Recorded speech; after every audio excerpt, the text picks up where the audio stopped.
Hi குட்டீஸ், welcome to book 4G channel. இங்கே வந்து பாருங்கள், நம்ம என்ன பண்ண போகிறோன்னா, இங்கே நம்ம ஒரு டிடெக்டிவ் மாதிரி ஒரு டிடெக்டிவ் ஆக போகிறோம். எப்படி டிடெக்டிவ் ஆக போகிறோம்? போலீஸ் அங்கிள்லாம் வந்து யாராவது காணாமல் போயிட்டா கண்டுபிடிப்பாங்க இல்லையா, அந்த மாதிரி இப்போ போலீஸ் அங்கிளுக்கு நாம் என்ன பண்ண போகிறோம்? ஹெல்ப் பண்ண போகிறோம். எப்படின்னா பார்ப்போம் வாங்க.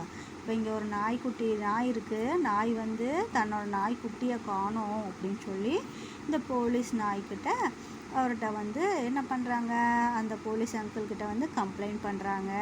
கம்ப்ளைண்ட் பண்ணோன்னே அவர் என்ன சொல்கிறாரு, அந்த நாய்க்குட்டிகிட்ட என்ன, சரி நாங்கள் தேடி உங்களுக்கு கொடுக்குறோம் அப்படின்னு சொல்கிறாங்க. இப்போ நாம் போய் போலீஸ்காரருக்கு உதவுமோ, ஹெல்ப் பண்ணலாமா? அதை தான் பண்ண போகிறோம். போலீஸ்காரர் வந்து அந்த பாரி இருக்க பிக்சர் எடுத்துக்கிறாரு. அந்த நாய்க்குட்டியோட பிக்சர் படத்தை எடுத்துக்கிட்டு ஒவ்வொரு விலங்குக்கிட்டையா போய் கேட்குறாரு, இந்த மாதிரி நாய்க்குட்டியை பார்த்தீங்களா, இதில் எது அப்படின்னு சொல்லி ஒவ்வொருத்தராக கேட்குறாங்க.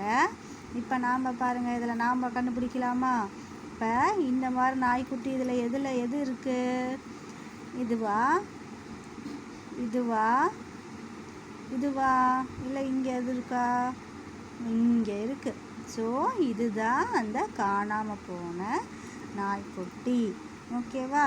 ஓகே, நெக்ஸ்ட்டு இப்போ அதே மாதிரி இப்போ பாருங்கள், வேறுபட்டதை வட்டமிடுவோம் அப்படின்னு சொல்கிறாங்க. இதில் என்ன பண்ணும்? இதில் ஆடுவன்னா எல்லாமே ஒரே பறவை தான் இருக்குது.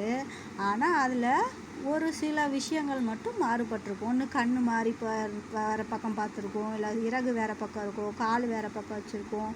இந்த மாதிரி ஒவ்வொன்றும் ஒவ்வொரு மாதிரி இருக்கும். இப்போ இங்கே 1 2 3 4 பிக்சர்ஸ்லையுமே பறவை தான் கொடுத்துருக்காங்க. இதுலேயும் பறக்கிற மாதிரி இருக்குது. 2 கண் இருக்குது, மூக்கு இருக்குது, 2 கால் இருக்குது. ஆனால் இதுலேயும் பாருங்கள், 2 பறவை ரெக்கையும் மேலே தான் தூக்கியிருக்கு, 2 கண், மூக்கு, 2 கால். அதே மாதிரி தான் இங்கேயும் இருக்குது. ஆனால் இந்த பிக்சரில் மட்டும் பாருங்கள், பறவையோட ரெக்கை கீழ் நோக்கி இருக்குது. ஸோ இந்த பறவையோட ரெக்கை கீழ் நோக்கி இருக்குது பார்த்தியா? இதில் இந்த 3 படமும் ஒரே மாதிரி இருக்குது. 1 2 3 அதாவது இந்த 1 இந்த 2 இந்த 3 தான் சேமாக இருக்குது. இது உங்களுக்கு டிஃப்ரெண்ட்டாக இருக்குது. So this one odd one. ஓகேவா? நெக்ஸ்ட் அதே மாதிரி இங்கே பாருங்கள், ஐஸ்கிரீம். இதில் பாருங்கள், இதில் எல்லாமே சேம் கலரில் தான் இருக்குது. Ice cream yellow. அதே மாதிரி மேலே இருக்க அந்த க்ரீம் இதுவும் பாருங்கள், டெக்ஸ்சரும் ப்ரௌன் கலரில் கொடுத்துருக்குறாங்க. அதே மாதிரி 2 கண், வாய், புருவம், 2 கண், இங்கேயும் 2 கண், வாய், புருவம் சேம் இங்கேயும் அப்படியே தான் இருக்குது. ஆனால் இங்கே பாருங்கள், இங்கே ப்ரௌன் கலர் ஸ்டிக்கு, இங்கேயும் ப்ரௌன் கலர் ஸ்டிக்கு, இங்கே ப்ரௌன் கலர் ஸ்டிக்கு. ஆனால் இங்கே என்ன கலர் ஸ்டிக் கொடுத்துருக்காங்க? க்ரீன் கலரில் ஸ்டிக் கொடுத்துருக்காங்க. So this one odd one. அதே மாதிரி